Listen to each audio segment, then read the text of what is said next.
السلام عليكم ورحمة الله وبركاته, beloved sisters. أهلا وسهلا ومرحبا بكم جميعا. A warm welcome to each and every one of you to the last video in the series, Memorizing with Love, Hifz Challenges.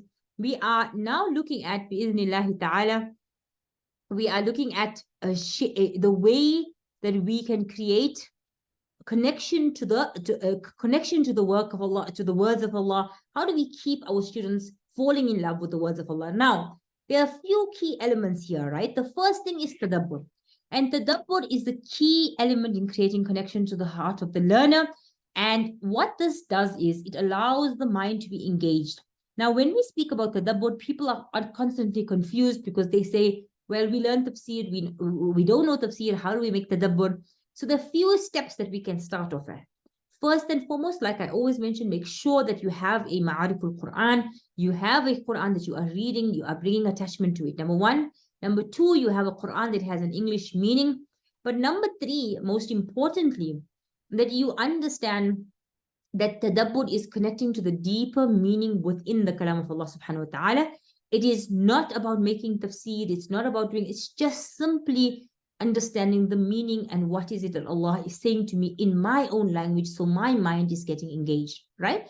Inshallah, if you would like, my book has Qaribni ilayki ya Qur'ani, bring me closer to you, O my Quran. There are chapters explaining, there's about 20 or so chapters that go into detail of different words with examples, so it then allows you to connect, right?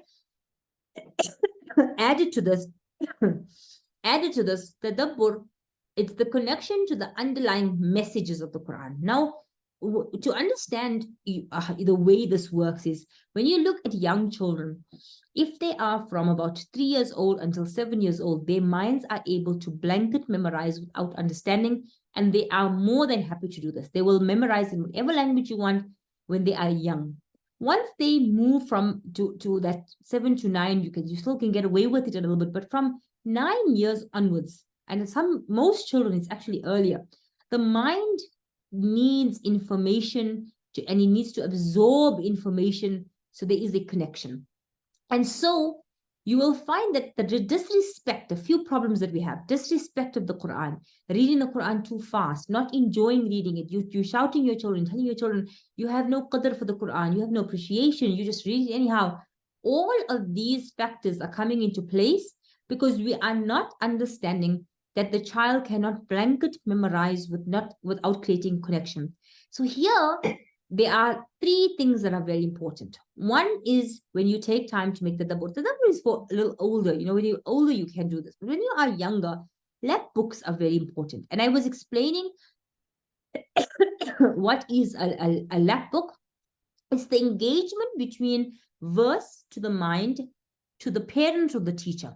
Now, you can't do this every single day, obviously, but it's a simple example of you saying that I want to take the time to engage with an ayah. So as a mother, you've got 4 other children, you've got 3 other children, you are unable to do this, where you can just have time to do it with every single one of them. And so what you need to do is you need to make sure that you focus only on one thing. And what is that one thing? It's that you are saying, okay, I will once a week, I'll start off it once a week, create this engagement with my children. So you can either do it if the child is learning a certain surah, with that particular surah, choose one ayah, choose information, put it down, start creating connection.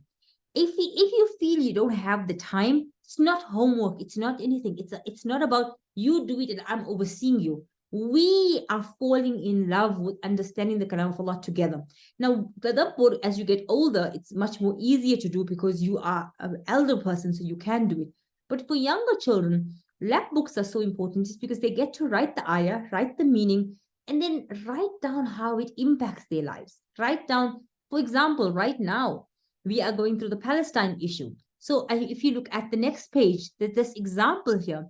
Why is the noon of emphasis used? How, why is Allah giving you that comfort? Now, I'm obviously going into detail because I'm teaching it, but you as a parent, you are saying, you know what, at the moment we feel like Allah subhanahu wa ta'ala is not, no one is, people say, no one is caring about the people of Palestine. And then Allah gives us this ayah, وَلَا تَحْسَبَنَّ اللَّهَ غَافِلًا عَمَّا يَعْمَلُ الظَّالِمُونَ Allah says, don't think that Allah is unmindful of what the oppressors are doing. Don't ever think that Allah is unmindful.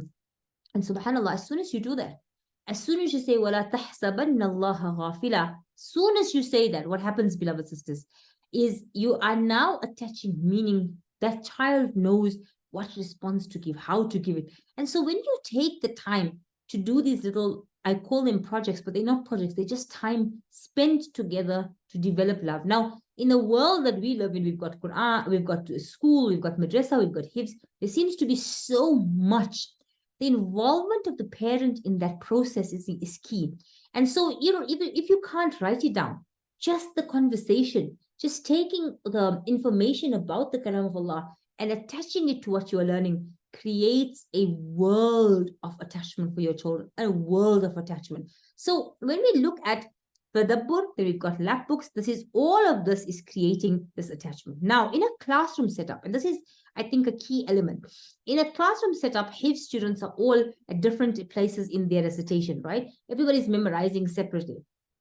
One way to bring our children to fall in love with the kalam of Allah is to have one group sabak that everybody is going to do, a random place in the Quran. It doesn't matter where. Everybody's on their own sabaks. They will do their sabak.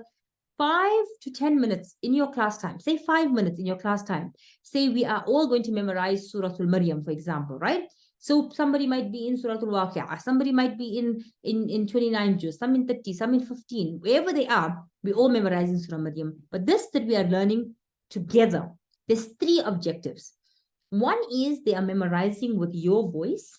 And number 2, they are memorizing with attaching meaning. So you are basically creating that period will be, we memorize one ayah that time, and then we discuss it and we speak about what Allah is saying. We look at the meaning. And if you look at Surah Maryam, for example, and you tell them the story of Zakaria, but it's ayah upon ayah. It's not going into tafsir. It's just bringing the meaning alive and memorizing it together. That act of the teacher reading, the whole class reading behind, and then it brings everybody's hearts together. So in a classroom where everybody's memorizing and focusing on the individual sabak, you are taking the time to bring group discussion. So then the class is not a place where people are just, I get so tired, I just have to sit and read and go. It's a place where you're actually bringing the mind and you're playing the mind into it. So you can't do this for every surah because you've got 10 students, but you can take one surah and you can bring everybody together. There's no homework for the surah. It's not for us to memorize it. All you're doing is just bringing explanation and bringing the minds, connecting the minds. And when you have free time, say for example, it's like holiday time and the children are coming from madrasa, or it's at the end of the term time and after the exams time, make them do Lapbooks in class on that same surah. Make them do Lapbooks about the background of the surah. We've shared the PDF of the Ulum al-Quran is such a key part of it. The point is not to drill information into their minds and make it a dars. If you know this and you know this and you know this, you will fall in love and you will understand the Quran. The key element here is developing just 5 minutes of your class where that focus is beyond the memorizing. It is how much is the memorizing and the meaning impacting my heart. May Allah subhanahu wa ta'ala accept from each and every one of us, bi'idhnillahi ta'ala.